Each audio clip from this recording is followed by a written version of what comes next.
샬롬, 월요일 아침입니다.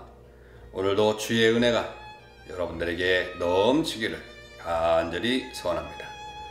오늘은 출애굽기 14장 15절로 23절의 말씀에 의거해서 앞으로 나아가라 라고 하는 제목을 가지고 서로 은혜를 나누기를 원합니다.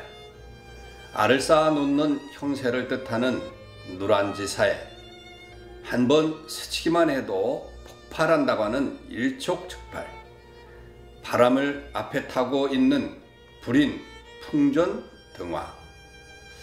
이 고사 성어들이 의미하는 것이 무엇입니까?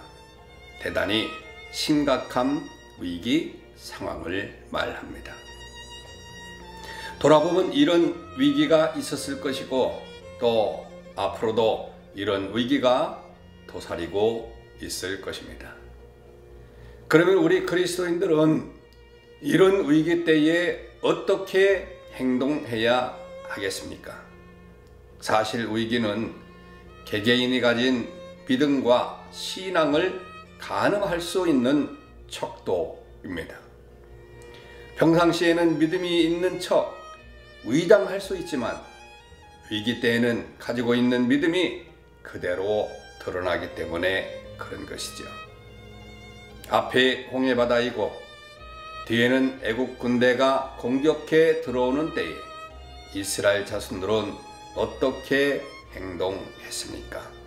그야말로 전형적인 믿음 없는 행동을 한 것이죠. 그들은 심히 두려워하다가 지도자인 모세를 원망하며 하나님께서 이루신 크신 은혜를 모욕하였던 것입니다. 그러면 모세는 어떻게 했습니까? 하나님께서 구원하실 것이니 가만히 기다려 보자고 하였습니다. 그러면 이때 하나님은 어떻게 말씀하셨을까요? 본문의 위기에 놓인 백성들에게 주신 하나님의 말씀과 그들 앞에 행하신 하나님의 행동이 기록되어 있습니다. 그 말씀과 행하심을 살펴보면서 우리 앞에 위기가 닥쳤을 때에 우리의 지침으로 삼아야겠습니다. 먼저는 하나님은 앞으로 나아가라고 명하셨습니다. 하나님은 모세에게 너는 어찌 내게 부르짖느냐라고 말씀하셨는데 이 말씀이 무슨 의미겠습니까? 10절에 보면 백성들이 심히 두려워 여호와께 부르짖었다고 했습니다. 여기서 부르짖는다는 히브리어로 자크라고 말씀하는데 믿음에 근거한 기도가 아니라 위기에 처한 자들이 날카로운 소리를 지르는 것입니다. 그런데 15절에 나오는 부르짖다라고 하는 단어 역시 자크입니다. 즉 하나님은 위기 때에 믿음으로 기도하지 않고 두려움 가운데 정신없이 소리만 지르는 이스라엘 백성들을 책망하신 것이지요. 여러분도 위기 때에 날카롭게 비명만 지릅니까? 그 소리가 변하여 기도가 되시길 바랍니다. 당시 이스라엘 자손들은 두 가지를 생각했을 것입니다. 애국 군대와 맞서 싸울 것인가? 아니면 무조건 항복하고 노예가 되겠다고 자원할 것인가? 그런데 하나님은 전혀 의외의 말씀을 하셨습니다. 두려움 가운데 부르짖지 말고 앞으로 나아가라고 말씀하신 것이죠.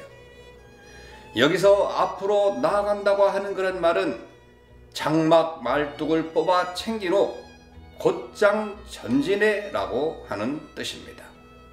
다시 말해서 장막을 걷고 홍해 바다를 향해서 나아가라 라고 하는 거지요.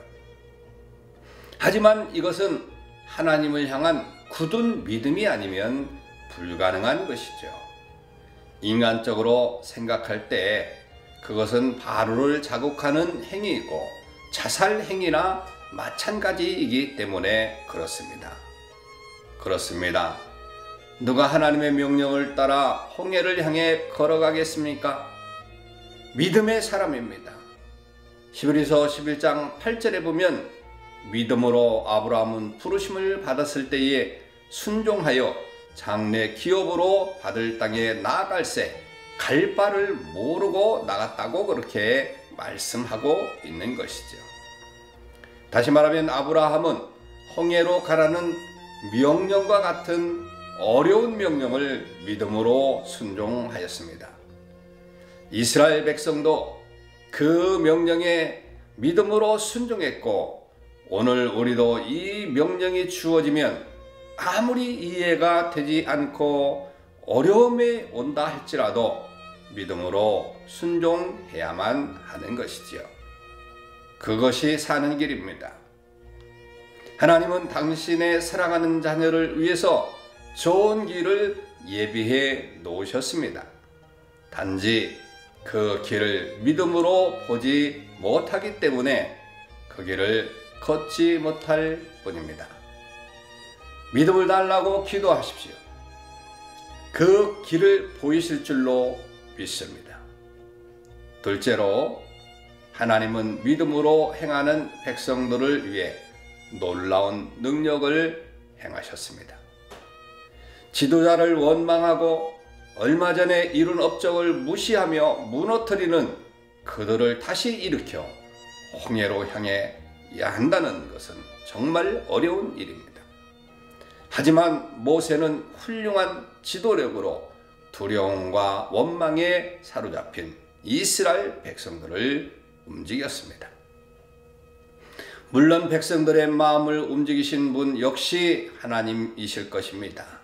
이때 백성들은 그들 앞에 행하던 하나님의 가시적 상징물인 구름기둥이 앞에서 그 뒤로 옮기는 것을 보았습니다. 구름기둥이 진 뒤로 옮겼다고 하는 것은 이스라엘 진영으로 다가오는 애국 군대를 막아섰다고 하는 뜻이죠. 그런데 놀라운 것은 애국 군대 쪽에는 구름과 흑암만 있었고 이스라엘 진영 쪽에는 광명이 있었다고 말씀을 하고 있습니다.